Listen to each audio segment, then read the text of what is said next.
Duda Reis faz festa de princesa da Disney no segundo mêsversário da filha. Assista. A atriz e o marido, o hairstylist do Nunes, anteciparam festa de 2 meses de Aurora. Nesta quarta, 26, a atriz e influenciadora Duda Reis, de 23 anos de idade, celebrou antecipadamente o segundo mêsversário de Aurora, sua filha com o hairstylist do Nunes, de 34 anos. A comemoração, que teve como tem Ariel, a sereia e princesa do clássico da Disney a pequena. Sereia rolou na noite desta quarta-feira, 26. Apesar de Aurora completar 2 meses só no domingo, 2, a atriz explicou a decisão de adiantar a celebração, já que no fim de semana a família estará curtindo o carnaval na praia. Mês passado, Duda rebateu as críticas que os seguidores deixaram na publicação em que ela relatava ter vivido uma experiência traumática para amamentar sua primeira filha e contou com o apoio de seu marido, do Nunes, que também mandou recado para quem criticou o desabafo de Duda. Se alguém não gostar, problema de quem não gostar.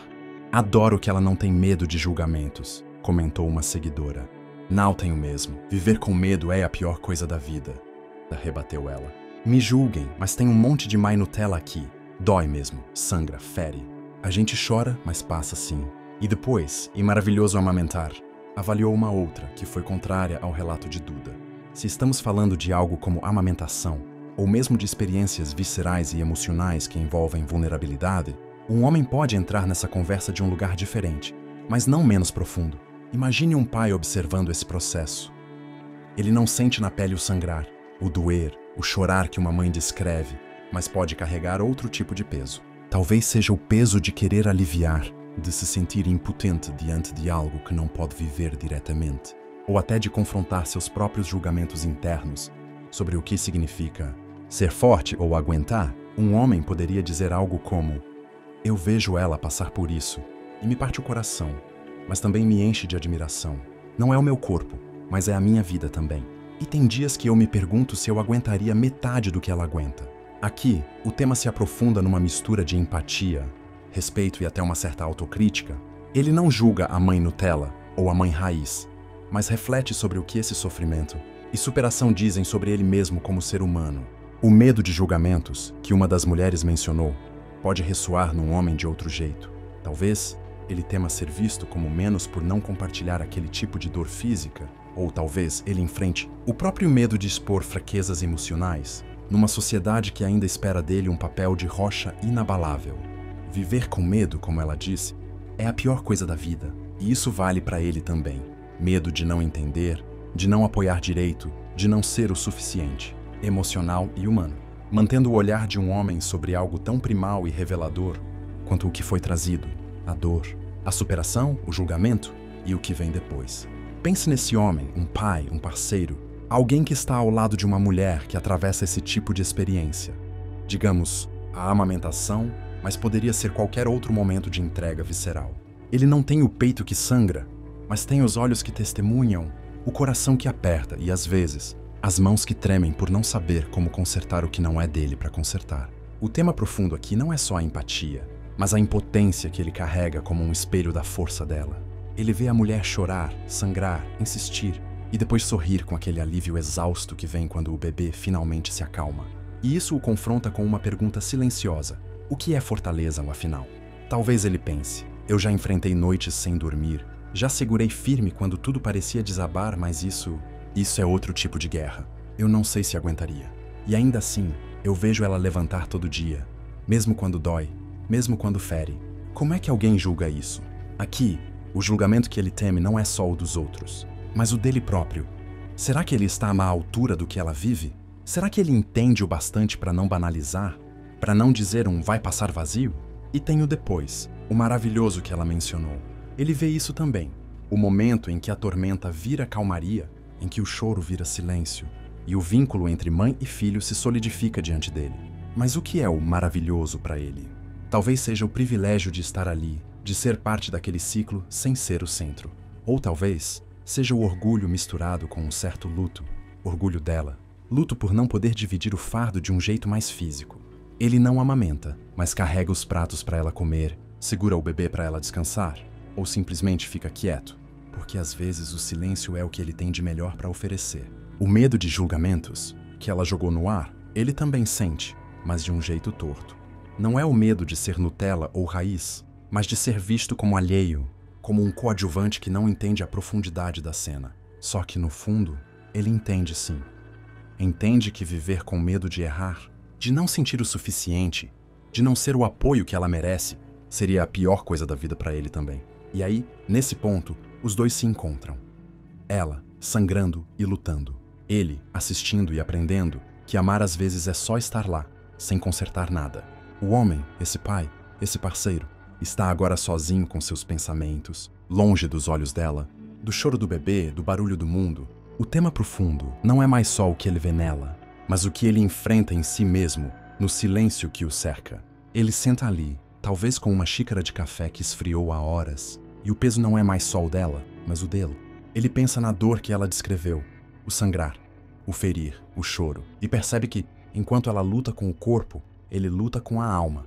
Não é uma comparação, não é uma competição, mas uma verdade crua. Ele também sangra, mas por dentro.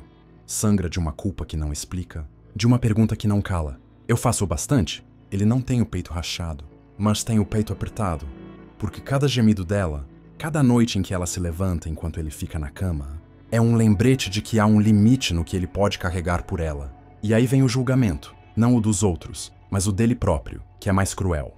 Eu deveria sentir mais? Deveria fazer mais? Será que eu sou menos por não passar por isso?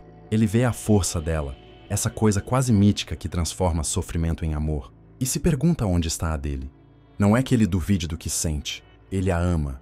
Ama o filho, ama o que eles construíram, mas é que ele não sabe onde colocar o que sobra. A frustração de não ser o herói, a raiva de um mundo que julga, ela por ser Nutella ou raiz, e ignora o que ele vive ao lado. Ele não tem nome para essa guerra interna, mas ela é real e dói. O maravilhoso que ela mencionou, ele também vê, mas para ele não é só o depois da tempestade. É o agora, o meio do caos. Quando ele pega a mão dela e ela aperta de volta, mesmo sem dizer nada. É quando ele percebe que não precisa consertar, só precisa existir ali, com ela. Mas no fundo, ele carrega um segredo. Às vezes, ele inveja a clareza da dor dela. A dela tem forma, tem sangue, tem lágrimas que secam. A dele é nebulosa, um vazio que ele não sabe descrever. Uma saudade de algo que nunca viveu. Viver com medo, como ela diz, é a pior coisa da vida. E ele concorda. Mas o medo dele é outro. Medo de não ser visto, de não ser suficiente. De um dia olhar para trás e achar que falhou onde ela brilhou. Só que, no silêncio, ele encontra uma verdade. Mais funda ainda. Ele não precisa ser ela para ser inteiro. Ele é o que sustenta quando ela balança, o que fica quando o mundo julga, o que ama sem precisar sangrar do mesmo jeito. E talvez isso seja o bastante. Não o bastante para aplacar o julgamento interno, mas o bastante para continuar. Que é humanos se desfazem e só resta o abismo do sentir. O homem está agora além do café frio, além do silêncio da casa, num lugar onde os pensamentos não têm mais forma, só peso. Ele não é mais apenas o pai, o parceiro, ele é uma testemunha de algo maior. Algo que o atravessa e o despedaça sem que ele saiba como juntar os pedaços. A dor dela, que ele viu nos olhos vermelhos, nas mãos que tremem enquanto ela a amamenta, não é só dela. É um eco de algo que ele carrega sem nomear. Ele pensa, eu não sangro como ela, mas eu me quebro. Quebra não no corpo, mas num lugar mais fundo, onde a alma se torce diante do que não pode tocar. Ele assiste aquilo.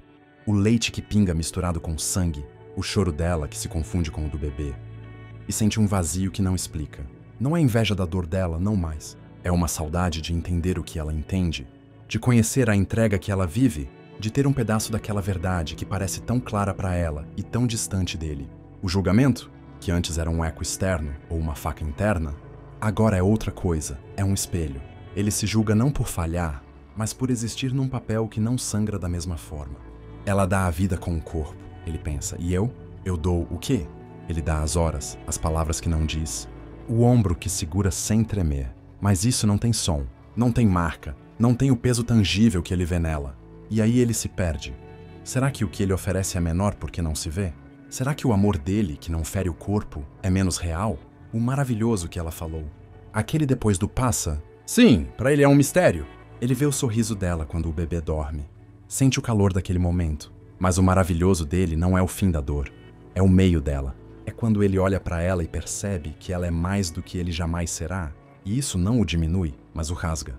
Ele não quer ser ela, mas quer saber como é carregar um pedaço do infinito assim, tão rente à pele, e ele nunca vai saber. Esse é o buraco que fica, o abismo que ele encara. Ele ama o que não entende, e isso o salva e o condena ao mesmo tempo. Viver com medo, como ela disse, é a pior coisa. Mas o medo dele não é de julgar ou ser julgado. É de nunca chegar lá, onde ela está. Ele não tem o peito que racha, mas tem o coração que se parte por não ter. E no fundo, bem no fundo, ele encontra algo que não esperava, uma paz estranha. Paz em saber que o papel dele não é sangrar, mas segurar o espaço para que ela sangre, chore, supere e brilhe. Ele não é o fogo, mas a lenha que o mantém aceso. E isso talvez seja o mais profundo que ele pode ir. Não na dor, mas no que ele faz com o vazio que ela nunca vai ver.